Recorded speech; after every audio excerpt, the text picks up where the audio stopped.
Welcome back, everyone. I am really excited today. We have a guest speaker that many of you have requested information about the topic that we're going to discuss today. So as in synchronicity, Jeff Randle from the Lucid Mage was brought to me, and I reached out to Jeff and asked him if he would be willing to come on the show and share some information today, specifically about the topic of lucid dreaming and astral projection. So Jeff, welcome to the show.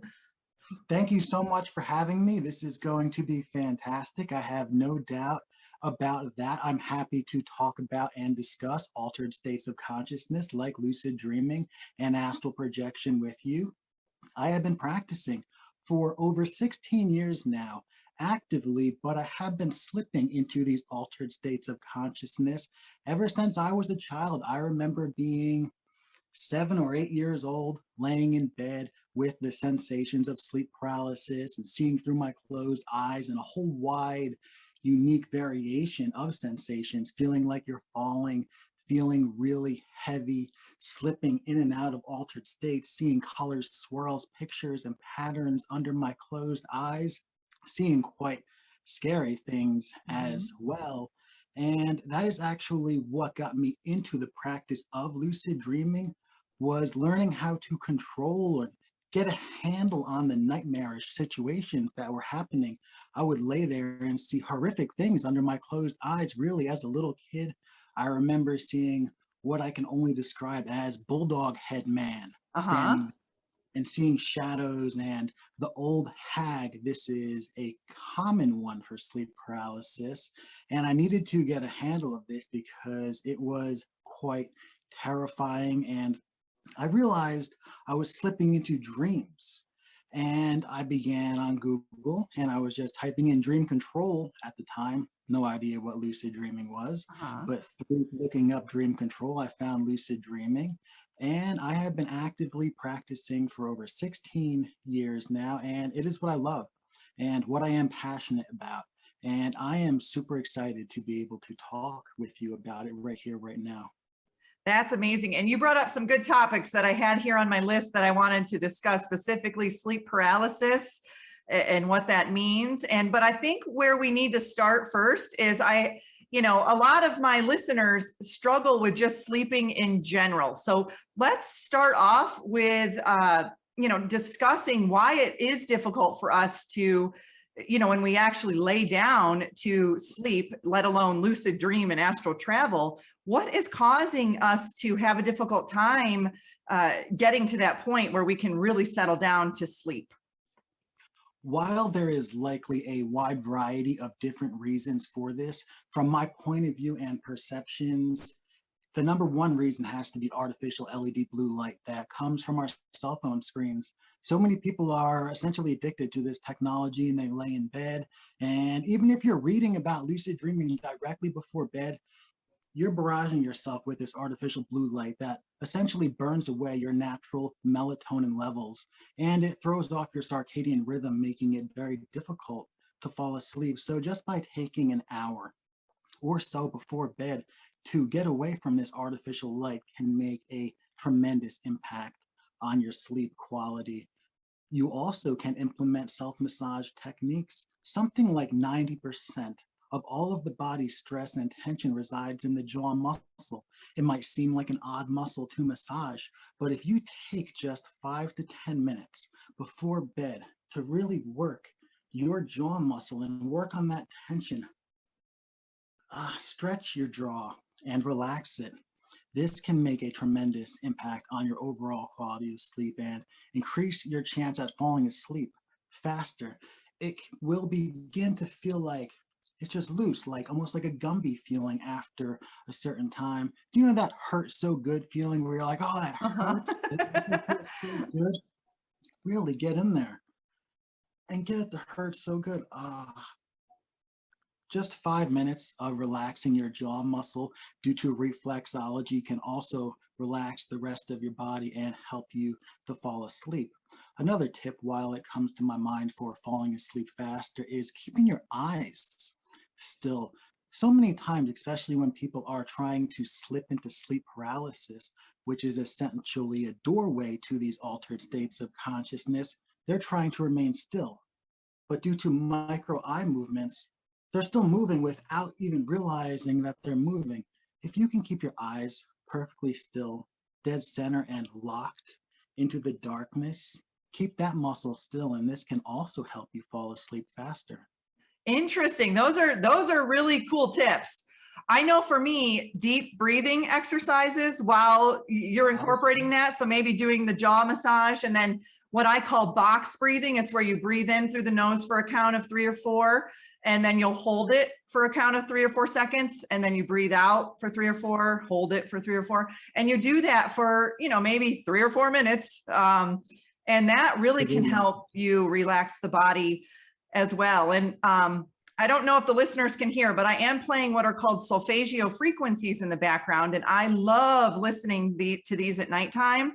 So Solfegio Frequencies are a set of 9 different tones that will react with certain aspects of the body. So our body is made of roughly 80% water. And when we use these tones, it will work with the natural flow and energies of the body. Not only that, it'll work with the natural brainwave states as well. So one specifically I listen to at night is 963 hertz. And we all know Nikola Tesla, the 369 concept. So it's nice to incorporate the 963 hertz into that. And the one I listen to specifically is for astral traveling. And I tell you, the moment I put my head on the pillow, I am gone. So researching Solfegio frequencies could be really beneficial for our listeners as well. Also essential oils. I always like to talk about those. And I know we're going to talk with Jeff about some of the herbal remedies that he uses to get him into these states of consciousness. But I know for me specifically, lavender, a combination of lavender and CBD oil in my oil diffuser next to my bed also is fantastic at just relaxing me and breathing breathing those oils in. So those are some brief tips that you can get you at least to relax to even consider lucid dreaming. So let's move into lucid dreaming, Jeff. What is lucid dreaming? Well, simply put, lucid dreaming is when you are aware of the fact that you are dreaming while you are dreaming. Not simply put, conscious awareness, so aware that you are aware within a space in the mind where you are usually unaware. And after becoming aware, realizing the fact that you are in this altered state of consciousness, then degrees of control can be implemented. That's awesome. So you've got lucid dreaming and then you've got astral projection or astral traveling. So what is astral projection? I get this question so often. This is and common. really it depends on the practitioner's own personal belief system from my point of view and perceptions, and whether you believe on if this experience is internal or external. People that practice astral projection believe that their soul is leaving their body and their consciousness is leaving their body. People that practice lucid dreaming believe that it is an internal experience. And I can resonate with that because I think for me, I've done both and I feel I do the astral projection most. But what I notice is the first thing in the morning when I open my eyes, my body is it's buzzing. It's almost like the way I explain it is like a rocket launch, right before it goes off, the whole ground shakes. That's how I feel when I wake up in the morning. And I guess I'm just assuming it's my soul coming back into the body and shaking, but it could be another phenomena that's happening. But maybe you have some insight on that. Another difference, actually, well, let me mention this while it's on my mind, the difference between lucid dreaming and astral projection is the method used to induce this altered state of consciousness, whether it is a direct approach or an indirect approach. With indirect, the practitioner is becoming aware within the dream after it has already started, usually through dream signs or reality checks, some kind of oddity within the dream that makes you question and realize that you are dreaming. and then you become lucid. But with direct, the practitioner is going directly into the altered state. There is no pre-sleep. They are achieving mind awake, body asleep. They are shutting the body down while they are keeping the mind awake and directly transitioning into this altered state. So when you're lucid dreaming, is your body getting the rest that it needs? Are you in like a theta brainwave state? What brainwave state do you know that are you in when you're lucid dreaming? You are in theta, absolutely, and your body is getting rest from my point of view and my experience. However, I have talked to so many different people, and I have encountered people that have mentioned that they don't feel rested. For me, I feel rested, but it is likely that each practitioner is uniquely different. Most people, absolutely, they feel rested, but for whatever reason, this question and response has come up multiple times where people have told me that they actually want to stop or that they can't stop and they feel very drained in the morning. So this can occur, but for the wide majority of people, it seems to be that yes, you feel perfectly rested and normal. Yeah, and I think for me, it depends on the night. You know, there's times when I've woken up and I feel really exhausted, like I was very, very busy in the astral realm. And then there's times when I feel wonderful, you know, and completely rested. So it might just depend on maybe the intention that you set before you go to bed. Intention is a lot. I think that plays a role in that as well. Intention is absolutely a major key. It all starts with intention. Some other keys would have to be confidence and believing in yourself and in what you are trying to do, as well as expect your success. You really want to anticipate that you will be successful with this. Try to create a strong knowing that you will be successful. You want to will it to happen, quite literally manifestation through thought and belief in yourself. Will it? Absolutely. And I'm a firm believer of all of that. And I think I utilize crystals as well. I'm not sure if you do in your practice, but there are certain ones that are specific for lucid dreaming and astral travel, like labradorite, angelite. There's certain ones that will help you get into those states. And so I think for me, when I'm setting my intentions, I'm programming my crystals under my pillow at night. And then that's assisting me as well to basically follow through with whatever intention that I'm setting, you know, on those crystals. You just made me smile because I'm glad that I'm not the crazy one or the only one that is sleeping with objects underneath. No, I love them. Setting, absolutely. You just see my night. It looks like a shrine on the side of my nightstand. If it's just generating a placebo effect, placebo is magic and placebo is king. Really, I like to stack as many different placebo effects on top of each other as I possibly can. So tucking a totem under my pillow might just be one placebo effect, but before bed, maybe I did a subliminal drawing exercise. Oh, yes. Here. I love that. I love that. And all that is setting an intention. You're setting the energy out there. Mm-hmm. Absolutely. It sure is. Something else that I like to do when I'm trying to mix it up and switch things up is sleep in the opposite direction that I usually sleep in, but with the intention to improve my chances at lucid dreaming. Just stacking placebo effects. Because most of the time, people sleep in the same direction, pretty much every single time. Head facing one way, feet facing the other way. Yeah. If you switch it up, it feels quite different. It feels unique. And I feel like our subconscious mind is really paying attention. It feels odd to fall asleep like this. And if you know that the reason to why you're doing this is to have lucid dreams, then you are likely to, or at least have an improved chance of.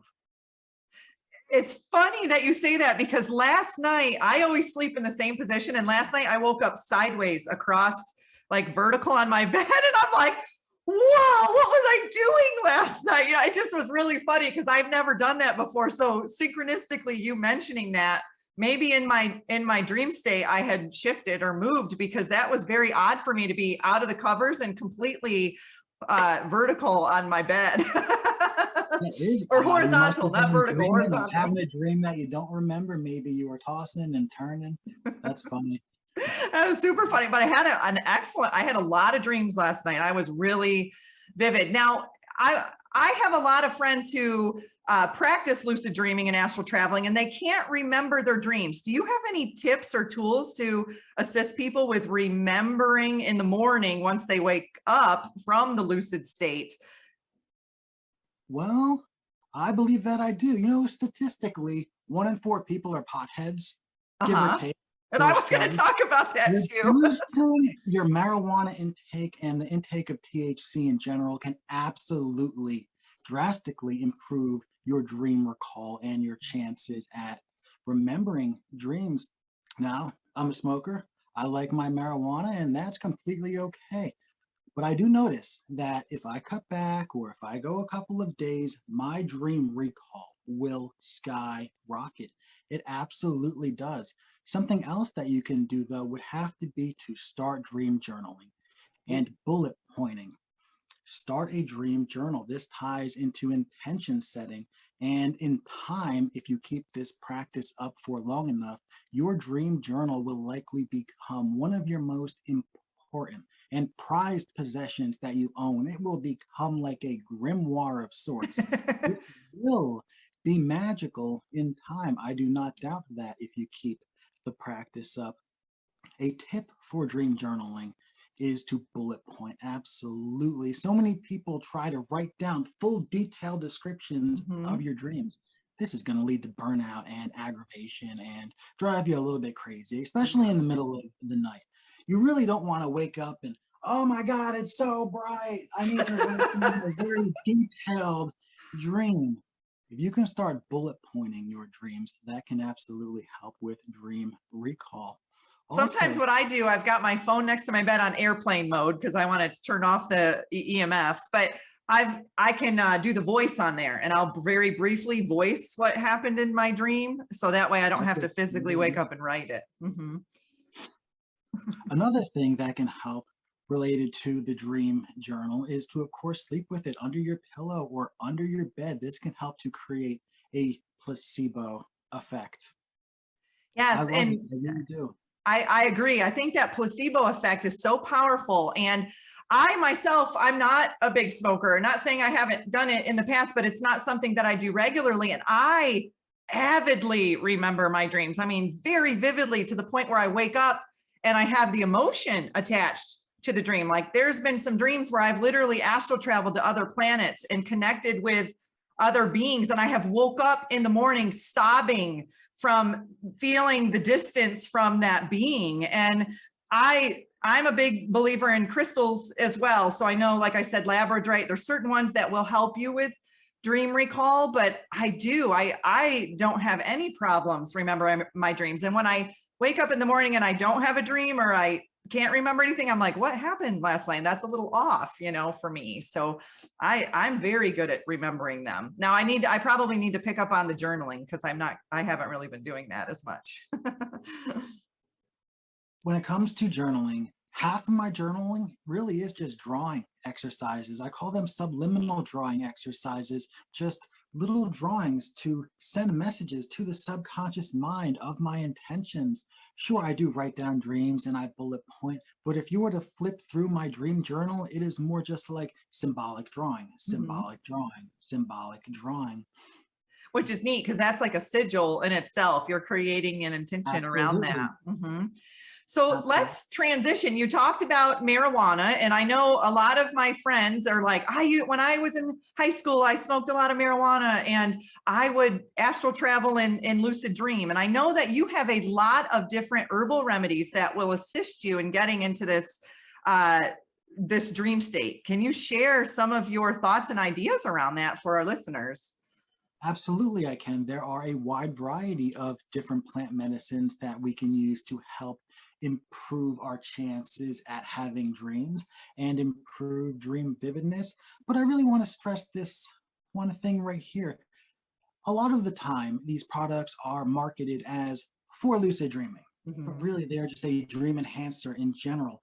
the practice takes a lot of time, practice, patience, discipline, willpower. It is like a martial art.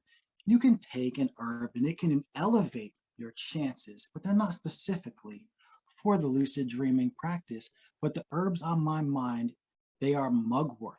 Yes. Wild mugwort. Love It is it. absolutely my number one. Why is it my number one? Because of how wide it is. It's so easy to get. It's very cost efficient. It is effective. It smells like sage. It's You amazing. can burn it. You can use it in a variety of different ways. You can make oils from it, tinctures and extractions. You can make tea out of it.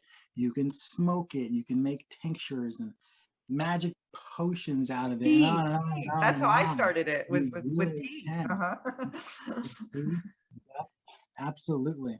And I had And stumbled upon mugwort because I was taking it for other reasons, not really realizing it was going to assist me in the lucid dreaming, department. So that I kind of stumbled on it through other medicinal ways.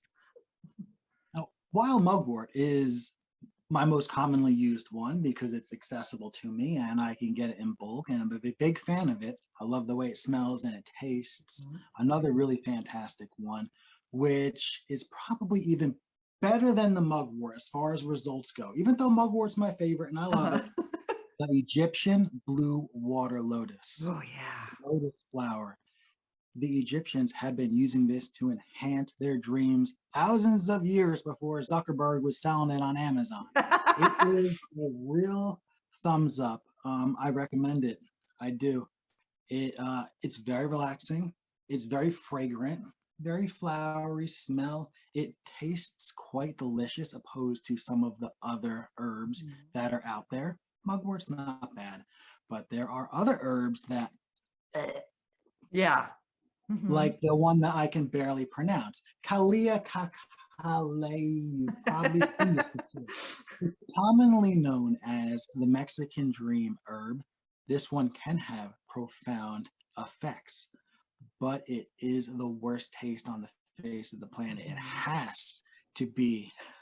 It's a rough one for sure. There is also, by common name, the African dream bean that I have recently tried from thedreamjoint.com.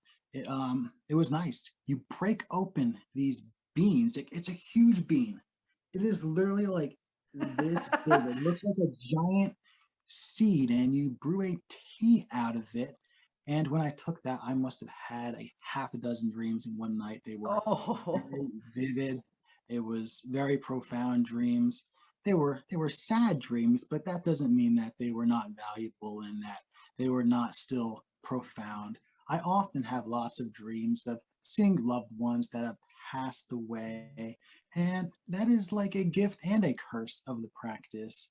A curse because sure it's sad, but it is also a gift, and almost it's amazing it is to be able to interact with the deceased through these altered states, whether they are just manifestations of our subconscious mind, which is very likely, or they are actually there, which is unlikely but not impossible. Mhm. These experiences can be used for healing and getting over grief. And if you can spend time with someone that you miss through these altered states, that's definitely a thumbs up, whether it is actually them or not. Absolutely. And I know when I worked in a hospital setting for nearly 15 years in the lot of grief and loss. So I witnessed a lot of the people leaving their body from a conscious state into the spirit realm. And I could see it and I could feel it, being clairsentient and clairvoyant. So I'm a firm believer that they're with us all the time. It's just our frequency that we're at. When we're in our awakened state, sometimes we're in a lower vibrational frequency. And when we get into those lucid dreaming, meditative, astral projection states, we're in a much higher consciousness and a higher frequency. So we naturally can see through the veil, so to speak. Hearing you say that right now, because it resonates with me so much, and I believe very strongly in what you just said, made the Yep, hair you're getting the clear on my set. I call them the arm cosmic orgasm, the goosebumps. stand up. Absolutely. I believe that very strongly. I do. Yeah, and when you get those goosebumps, it's like, for me, it's always resonates true. When I feel that, it's like, oh, I deeply resonate with that in my subconscious. Absolutely. It's like just because the physical body is no longer here, it does not mean that the frequency in which our consciousness operates at is not still out there having an experience. And really, we can't possibly comprehend what that experience is right now, but Mhm. I'm sure it is something magical and amazing. It is, and I am probably going to do a podcast about parallel realities as well. And I do feel when we're in that dream state, we are bouncing into. I'm actually doing one on Thursday to talk about quantum leaps and timeline shifts. So I'm excited about that because I do feel like when we're in our dream state, we are shifting timelines. We are moving in and out of different frequencies, which is causing us to have these That's different very altered well states of described. reality. Yeah. When most of us, I think, are having a difficult, most of the world's having a difficult time sleeping in general, while there's many of us who, I don't know about you, but I always say I was born on earth to sleep. Like I just love, I don't know, there's something I just love about sleeping. It just brings When me I so was much younger, joy. absolutely yes. I'm guilty of sleeping the days away. Now, though, I need to be as productive as I possibly can to Yeah, get things done. I wish there was more time to sleep, and I'm always saying, I wish I could make time. There I just needs to be know. more I time in the know. day. And then I wake up in the Absolutely. morning, I'm like, darn it, I'm back here in the 3D reality. Like I want to be off in my altered states. It's so fun out there. Something actually just jumped onto my mind here related to an overall better quality of sleep, and I just want to share that. Now, I am by no means a sponsor of this right here. What is in my cup is mud, and it is adaptogenic mushrooms, and it is a coffee replacement. I am coffee free now, and I love it. Caffeine can absolutely keep you jittery and wired at night if you're drinking a lot of caffeine throughout the day. If you just have just one monster energy drink, that is absolutely having a negative influence on your sleep at night. I love what is in this brand, Mud. It is full of powerful adaptogenic mushrooms like the red reishi mushroom, which Mhm. in traditional Chinese medicine is known as the mushroom of immortality. It has lion's mane mushroom in it, cordyceps, it has pink Shaka. Himalayan Mhm. sea salt, chaga, absolutely. It is fully loaded with these medicinal mushrooms that promote a healthy sleep cycle and rest. It is very calming. It helps you to stay sharp, focused, and alert without being jittery. Absolutely. If you can cut back on coffee, I'm sure you already know that it's not the greatest for your sleep, but as far as an alternative goes, no affiliateship, no sponsor, nothing. Mhm. Mud. It's awesome. I say it's awesome because I love it and it's so good for you. It supercharges your immune system to fight, which right now is just the biggest thumbs up. Really, it's an all around fantastic product. I love that you brought that up. I started getting the goosebumps when you brought that up because I too have weaned myself off of coffee many, many years ago. And I drink medicinal mushrooms in the morning as well. This morning I had a turkey tail and ashwagandha, concoction for mine. I So love it. I recently got on the brand called Ticino, and they use chicory root and other types of herbs, but they also have a line of medicinal mushroom type. You can steep it like a tea, or you can do a pour over or a French press like a coffee. So for people who are transitioning from that, what I've learned, I've asked a lot of people, what draws you to coffee? The aroma and the feeling of the comfort of that warm cup to drink. It's not necessarily the flavor all the time. It's not always the flavor. It's more of the comfort of what the coffee brings. And so if you can transition to mud or different Ticino's, a very easy one because it's very clean and it's all herb based, which I think is awesome. And it gives you that sense of, it looks like coffee, you make it like coffee, it smells like coffee. So it has that, but it doesn't have all the side effects that coffee has. And I like the Om brand too of the medicinal mushrooms. I add that into mine. I have it. It's over there. I promise you. Yep. It's over there. in the kitchen on the So, other side of the room. and I want to do with you, I want to do a podcast specifically on magic mushrooms and medicinal mushrooms, because I know I've been using the medicinal mushrooms for many years, but magic mushrooms was new to me, you know, a few years ago. So I would love to go into detail on that on another podcast, because I know that's a huge topic that people want to learn more about too. Absolutely, and I would be very excited to talk about that topic with you. I have pretty extensive knowledge of psilocybin active mushrooms. I know how to hunt them, forage them, and of course I have consumed them on multiple occasions. And I am a big fan of microdosing psychedelics for mental health, so I have no doubt that it will be a great topic. Yes, I would love that. So pertaining to the topics of lucid dreaming and astral travel, is there anything else that this is my intention, Jeff, and my intention for this podcast was to just kind of give a brief overview of lucid dreaming and astral traveling. We will definitely dive into more topics, and we look forward to hearing back from the listeners and our viewers to share with us on what topics you want us to discuss. So is there anything from an introductory level that we've missed that you might want to share? Something that comes to my mind right away would be visualization and daydreaming exercises throughout the day. This is so important. You really want to plan what you want to do and then play it up here while awake throughout the day. See yourself in the dream becoming lucid. See yourself remembering what you want to do and how you are going to go about it.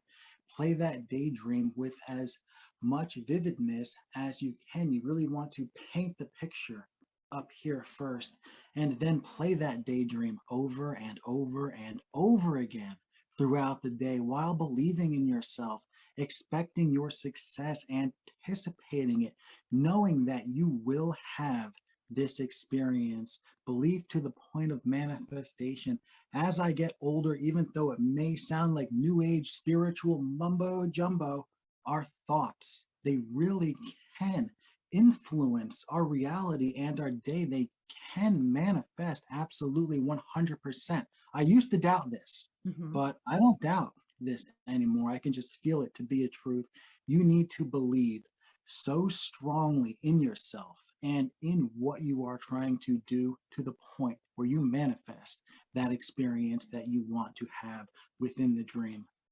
Absolutely. And a thought that came to my mind, I was talking to someone who had gone through some Native American ceremonies, and he had shared with me that the natives, when they, like, say, for example, you're in your lucid dream or your astral projection and you wake up, something, maybe your cat jumps on the bed or you have to use the restroom or something wakes you up out of it. When you lay back down on the bed, you can continually repeat in your mind, I am the dream, I am the dream, I am the dream. And it will take you right back into the dream. And I have done this several times, and it has bounced me right back into that dream. And so that's a nice little tip from the Native Americans that they will use to get you back into that state. It is. That sounds very similar to a technique called wake back to bed, where you essentially purposely wake yourself back up, wake up in the middle of the night to sharpen your intention and go back into a dream. When you wake up and stay awake for 5 to 10 minutes and then hop back into bed, it can be easier to transition into the dream state. Oh, that's awesome. And I'm just buzzing because I know that this topic, where there's so much more we can dive into, but I want to kind of start to wrap things up. Now you're got a lot of different products, right? That you're putting together or selling. Can you share a little bit about how people can reach you for more information? Absolutely. If you would like to check out some of my products, you could visit my Etsy page at the Lucid Mage. Right now I have traditionally dried wild black sage mugwort. It has been slow dried to lock in the essential oils. I foraged it locally in the Hopatcong State Park. I take a lot of pride in what I do. I put a lot of love into it. It is a very high quality product of mugwort. I also did a 5x distillate of that in a steam distiller. I made a absolutely beautiful aroma. It's just, I almost don't even know where to begin with it. I love it. I do. I've been almost taking too much. I don't know if it's possible to take too much, but I need to maybe cut back on my mugwort. So good. I used a 1/4 pound of mugwort to make a very concentrated distillation of it that I have available on my Etsy page. Just 5 little droplets, drop, drop, drop, drop, drop. And I'm wondering if you can put it in my oil diffuser as well and diffuse it in the air potentially, I wonder. If I took the alchemy one step further and I separated the essential oils, yes, absolutely. But it is not in that form. That may work, but it's not essentially an essential oil yet. It's the one step before an essential oil that's been concentrated 5 times. I used an ounce 5 different times of fresh flour and the same distillate over and over again. That's to awesome. Make it smell absolutely fantastic. That is also available. Also, I do a lot of acrylic pouring and painting. I have some paintings available on my Etsy. I see those in the background. I was actually eyeing those when we first started. This one I call the psychoactive wolf because That's awesome. abstractly can you see the wolf? Yes. In here, the nose and the eyes and the ears and the definition here is very psychedelic. But yes, I've been diving into abstract painting to stretch my creativity. I love the fluid pour painting. That's awesome. So, well, good. This was a great episode. I really set that intention that our viewers are going to, those that resonate with this are going to really share back with us what else they want to hear, from us. Because I feel like between Jeff and I, we have a lot of experiences and a lot of information in a variety of areas around this topic. And I so look forward to us having more episodes in the future where we can really dive into some of these medicinal and existential, phenomena, ideas, and all of that around that. So I do really thank you so much, Jeff, for coming on today.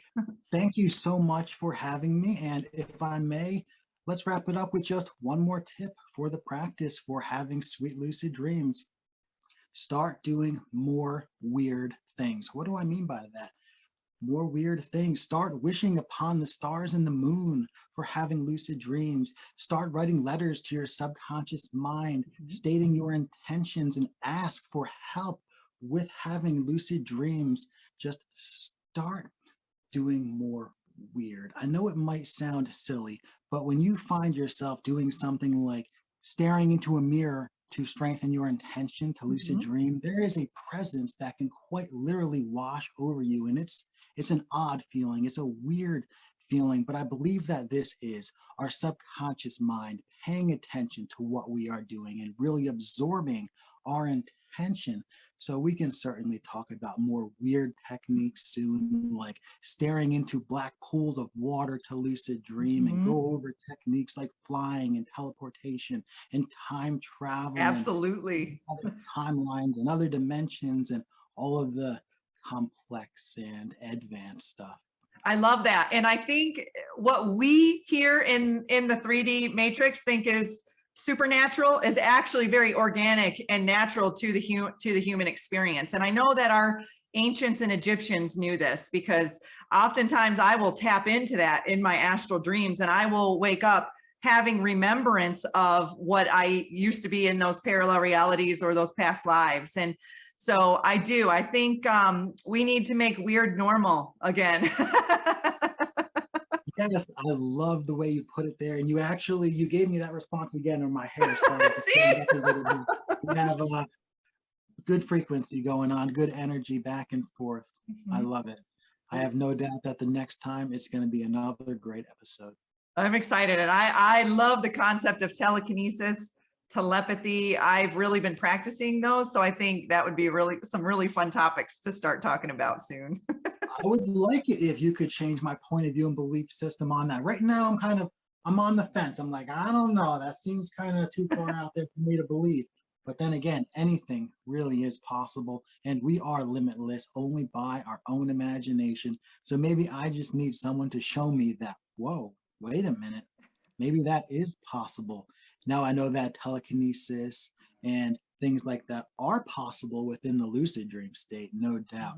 But while awake, I need more concrete evidence. I need No, to I see it. understand. I hear you. And like I said, I think it's all a lot about the frequency that we're in when we're in this, you know, in this denser environment of that 3D reality. I see a lot of TikTok videos of the telekinesis, and I'm just like trying like just poke holes right through them. I'm like, you obviously did this. But maybe I've I got a should be neat more little confident. tool called the Aegili Wheel, and it literally, you turn it on and it has lights flashing and it'll make noises, but it's a little wheel that when you stand back, you can focus on it, telekinesis, and you can get it to spin one way or the other. And I've had a few clients come over where we've been done with a session, and then they have been able to spin that thing standing like 3 or 4 feet away. No fans, no wind, no nothing. And they'll get it to stop and go one direction and get it to go the other direction. So I've physically seen, I can get it to move a little bit. I'm not as advanced, but I tell you, I've had some people come in and they have just moved that thing around. Everything, when it comes down to it, really is vibrating at a set frequency. So it can be possible to influence these frequency and move things. I need that concrete proof. I need Yeah. to see it. I need to be like actually there in the room watching. And it's like anything, it's like a sport, you know, if you're okay at it and you want to get better, you've got to practice it. So I think when it comes to our spiritual gifts, we all are, it's like, I feel like they're all built in. We just have to remember how to use them again. And once we have that remembrance, it will become more natural to us. At least that's my belief. You said that absolutely perfectly. I love that. Well, good, Jeff. This was so fun. I loved this. I love these topics and I get really excited about it. And I feel like we had a lot of good information and downloads that came through. I'm excited to do it again because as I sit here, I'm just having thoughts and things that I should share, just one after another come that can be interesting topics and great to talk about. Oh, good. Jot them down so we can definitely bounce on another episode and discuss them. So thank you so much. And for all your listeners out there, we send you so much good, positive, uplifting energy. Absolutely. May you all have productive days accompanied by some sweet dreams. Thank you.